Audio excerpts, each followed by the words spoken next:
Annecy, son lac, ses montagnes, sa vieille ville et son triathlon de Doussard. Nous arrivâmes à Annecy en début d'après-midi par un soleil inattendu de mai, ayant roulé sous la pluie depuis Aix-en-Provence.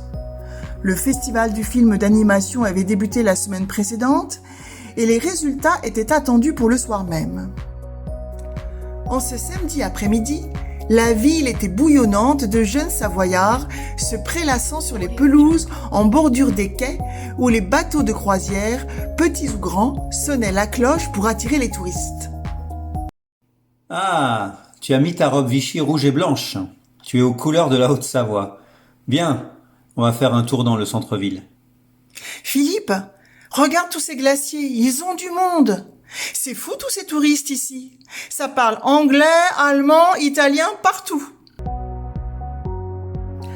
Annecy, une ville bien agréable, avec ses rues piétonnes, ses saules pleureurs dont les fines branches s'abreuvent au canal, ses pédalos, son ciel bleu et son lac tout aussi bleu, entouré d'une montagne verdoyante. Ça nous changeait du suc sec et rocailleux. Annecy, une ville où rien ne pouvait arriver que le calme et la quiétude. Après un moment de détente au sauna de l'hôtel, nous allâmes dîner dans un restaurant sans charme, mais apprécié pour sa bonne cuisine traditionnelle. Qu'est-ce que tu prends ? Un dio de dio. C'est un plat de saucisse très typique. Moi, je prends la viande avec le gratin de pommes de terre. Nous finîmes assez tôt le dîner, et la pluie s'étant remise à tomber, nous ne prîmes pas le temps d'une promenade nocturne. Nous traversâmes la vieille ville, contournâmes l'ancienne prison, prîmes une passerelle pour traverser le canal où les réverbères se reflétaient sur les vaguelettes. La pluie retombant de plus belle, nous nous arrêtâmes un instant de l'autre côté d'un pont et nous nous protégeâmes sous un porche attendant que l'averse passe. Je regardais les lumières scintillantes et dansantes sur l'eau du canal en entendant le vent dans les arbres et le crépitement de la pluie. Il n'y avait rien d'autre que cette nuit qui commençait à me glacer le dos, mais il pleuvait encore trop pour se décider à bouger et je continuais à regarder l'eau du canal. L'orage avait amené des feuilles et des brindilles de la végétation des deux rives et une mousse commençait à se former de chaque côté. Une branche plus grosse arriva de loin, mais elle semblait avoir une forme particulière, comme si elle avait été sculptée. Je commençais à regretter de ne pas avoir pris l'appareil photo. Tiens, regarde, on dirait un crocodile. On est à Annecy, pas au fin fond de l'Amazonie. En fait, ça a plutôt l'air d'une momie. Oui, je sais, le canal d'Annecy et le Nil n'ont rien de commun. La branche d'arbre passa sous le scintillement d'un réverbère et arriva à notre niveau. Oh, Philippe, regarde, oh mon Dieu! Tu crois qu'il est mort? Il est peut-être évanoui, mais dans ce cas, son corps ne flotterait pas. Mais s'il flotte, c'est qu'il est mort depuis un certain temps. Allez, on appelle la police. Le corps d'un homme en costume foncé nous dépassa et continua à voguer le long du canal. La police arriva très vite sur les lieux et au moment où on nous interrogea, d'autres fonctionnaires de police avaient déjà intercepté le corps plus haut sur le canal et l'avaient repêché. Nous rentrâmes enfin à l'hôtel et j'arrivais frigorifié par la pluie, le vent et ces images lugubres du canal, de l'ancienne prison et du corps entraîné par le courant. Le lendemain matin, nous nous réveillâmes tôt et j'avais en tête les images d'un rêve où un homme de nationalité égyptienne mais parlant anglais se trouvait dans une des pièces de l'ancienne prison. Il avait une discussion animée avec une dame tenant à la main un petit sac noir en satin et qui me faisait penser à Lorraine Bacal.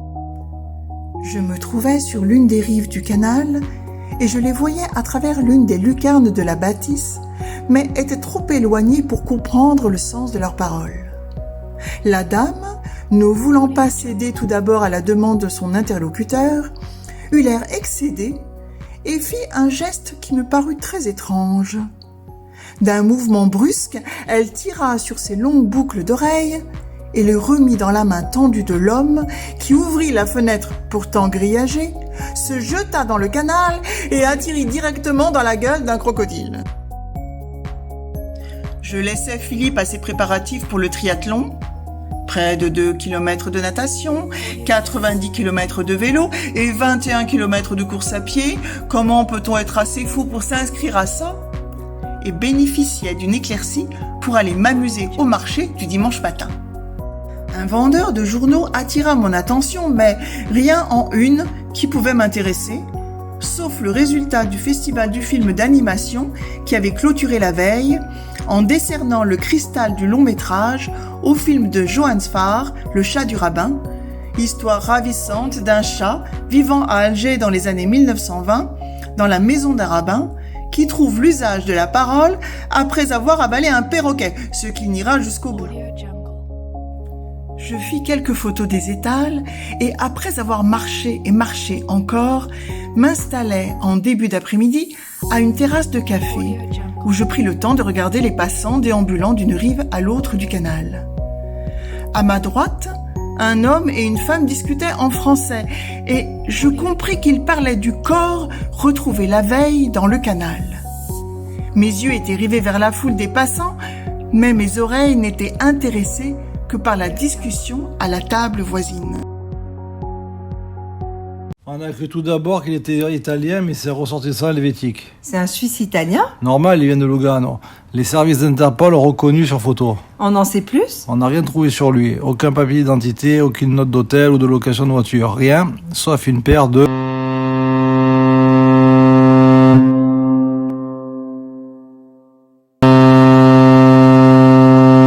La sirène d'un bateau sur le départ m'empêcha d'entendre la fin de la phrase. Bizarre. C'est sûr. Les deux personnes s'étaient tues d'un coup. Elles payèrent et partirent sans un mot. Je trépignais. Qu'est-ce que c'était que cette histoire? Une paire de quoi? De chaussures? Le bonhomme dans le canal était habillé, je l'avais vu. Rien de plus normal qu'il portât une paire de chaussures. Non, ça devait être autre chose. Une paire de ciseaux? Une paire de lunettes? Une paire de gants? Je décidai de me lever et de refaire un tour en ville pour tenter de dissiper ma frustration et m'éclaircir les idées.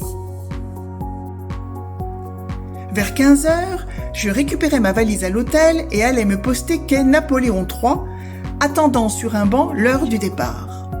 J'avais en effet convenu avec Philippe de le retrouver à Doussard pour repartir ensuite directement à Aix. Les deux hôtesses de l'omnibus, qui faisaient le tour du lac avec escale toutes les 15 minutes, descendirent la passerelle et les passagers prirent place. Le bateau partit à l'heure dite, 15h50, et l'idée de voguer ainsi sous ce ciel magnifiquement bleu me remplit de joie. La promenade dura 1 heure et ce fut un plaisir des yeux de chaque instant. Le château de Menton-Saint-Bernard me fit penser aux bâtisses de Louis II de Bavière et je me souviens avoir lu quelque part qu'il avait inspiré Walt Disney pour sa Belle au bois dormant. Décidément, cette région constituait un cadre privilégié au mystère, à l'énigme et aux interrogations. La police avait-elle identifié ne serait-ce qu'un suspect? Je me rendis compte qu'il pouvait aussi être monté dans l'omnibus. Qui était à côté de moi? Qui était derrière moi? Oh, mais tiens, ça alors! Le couple du café était là aussi. Oh, regarde, des parapentes. Il y en a bien une dizaine, non? On dirait bien oui. Je me demande d'où ils partent. Je crois que le départ se fait au col de la Forclaz, à 1200 mètres d'altitude. Ah, en Suisse alors? Ils doivent atterrir dans un pré, parce que là, il n'y a que le lac. Oui, ils atterrissent dans un pré à Doussard. Je tournais la tête pour voir à quoi ressemblait l'autre rive, me protégeais les yeux du soleil éblouissant et vis un décor de conte de fées pas forcément bien intentionné. Un château imposant avançait sur le lac sous un ciel d'orage. Il n'en était que plus inquiétant et lugubre, et l'image de ce que j'avais pris pour une grosse branche la veille dans le canal me revint en mémoire. Le palace de Menton-Saint-Bernard, célèbre hôtel de style néoclassique à double escalier, à l'architecture typique des palaces du début du XXe siècle, apparut à ce moment-là. Il me fit penser au palais Regina de Nice, devant lequel je passais régulièrement il y a plusieurs années pour me rendre à mes cours de chant avec Dominique Marchal. Des hommes et des femmes s'étaient connus, d'autres s'étaient séparés, et une dame d'une quarantaine d'années aux cheveux châtains, tenant dans la main un petit sac de satin noir, était peut-être allée prendre le thé dans la véranda du restaurant, attendant celui qui sera retrouvé plus tard inconscient dans le canal d'Annecy. Ce ne fut que pure conjecture de ma part, alors que je voguais sur l'omnibus en direction de Doussard. Et ce fut un autre hôtel et un autre plan d'eau qui constituèrent la nouvelle image en tête. La terrasse de l'Aude Cataracte d'Assouan, un service à thé posé sur une table et la vue sur le Nil. Il était 16h50 et j'arrivais au bout du lac après une croisière que j'aurais volontiers prolongée. J'étais la seule à quitter le bateau, ce qui finalement ne me rassura pas. C'était désert. Un jeune garçon s'était installé sur le débarcadère pour pêcher. À part lui, il n'y avait personne et le centre-ville de Doussard semblait bien loin. Philippe n'arrivant pas, je laissai mon rocher pour m'asseoir à l'ombre sur le banc du débarcadère. Les parapentes virevoltaient au loin dans le ciel. Ils descendaient par groupes en s'envolant à quelques secondes d'intervalle. J'en vis un qui semblait se détacher du groupe. Peut-être le vent l'avait-il fait dévier de sa trajectoire. Je regardais toujours dans le ciel, me demandant s'il se laissait porter par le vent ou s'il manœuvrait volontairement vers Doussard, lorsque je fus sortie de mes pensées par le bruit de klaxon. J'en avais presque oublié Philippe et notre retour à Aix. Alors, cette croisière? Super! Et toi, ce triathlon? J'ai fini 113e en 4h50. Comme prévu alors? Bravo! Mais qu'est-ce que tu regardes? Il y a un homme en parapente qui s'est détaché du groupe et je me demande où il va atterrir. Il n'était pas très loin lorsque je l'ai vu au débarcadère. À part le pré à côté du parc à vélo du triathlon, je ne vois pas d'autre endroit. On y va? Tu veux qu'on fasse un détour? Ah, tu as de la chance, on va passer devant de toute façon. Le parapente venait d'atterrir et son passager eut un geste qui me parut étrange. Il fit glisser l'engin dans un bosquet, enleva son casque, monta dans une voiture et partit. De retour à Aix, nous rangeâmes nos affaires, Philippe ses affaires de sport, moi mes affaires de plage que je n'avais finalement pas utilisées. Je me mis à concocter un dîner simple avec ce que nous avions en stock et allumai la télévision. Philippe, écoute, on parle d'Annecy. Qu'est-ce qu'ils disent? Ils parlent du festival du film d'animation et de la candidature au JO de 2018. Faut pas rêver. Ça m'étonnerait que ce soit Annecy. C'est la Corée qui a le plus de chance, non? Je ne sais pas. En tout cas, pas un mort, je veux dire, pas un mot sur le mort du canal. J'allumai ensuite l'ordinateur et tentais de satisfaire ma curiosité en cherchant sur Google Annecy, mort, canal, Lugano, juin 2011. Plusieurs résultats s'affichèrent. Je choisis d'écouter un article d'un journaliste dont le nom ne m'était pas inconnu. L'homme qui a été retrouvé mort dans le canal d'Annecy ce samedi 4 juin vers 23h a été identifié. Il s'agit d'un homme d'affaires suisse, domicilié à Lugano, jamais interpellé mais connu des services d'Interpol depuis plusieurs années.